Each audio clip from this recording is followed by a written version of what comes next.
when it comes to the connected home and home automation, I gotta say that thermostat control via smart devices has got to be one of the best ideas. I mean, controlling your lights, sure. Yeah. Controlling your garage door, your locks on your door, awesome. But controlling the heat not only delivers sort of like a benefit or a comfort, but it also helps with cost. It's like the best of both worlds. Yeah. And we see a lot of this talk about the connected home. Yeah. And I think for most consumers, if you are going to make that investment in a connected home, a smart thermostat is probably the first thing you want to get. Yeah, we're taking a look at the ecobee. This is the ecobee 3, so they've actually had a few tries at getting this right. And I got to say, this is really coming together. Not only is it beautiful in its sleek design to make any household look kind of like that next generation, but they've taken it to another level. Not only do you have the ability to work with the temperature and the thermostat control within your home, but this one also introduces the ideas of room sensors. Yes, that's right. With each of these ecobees, it comes with one of these sensors.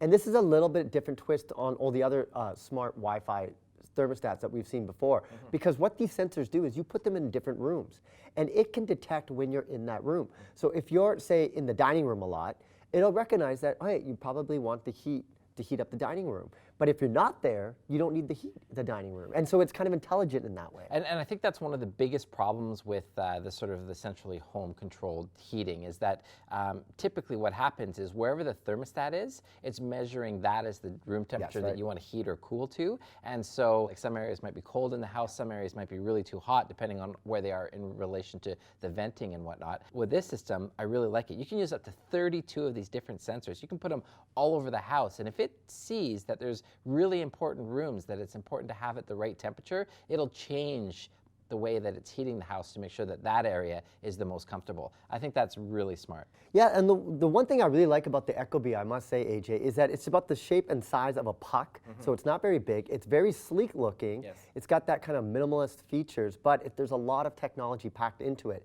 It's definitely not made for those who have a bachelor suite. This is made for a house with a lot of rooms. Yes, and again, we should mention that this doesn't work with a high voltage system. This is going to work with one of these centrally controlled systems that's low voltage, so that won't work with things like baseboard heating necessarily, but it does work with electric heat if you have that.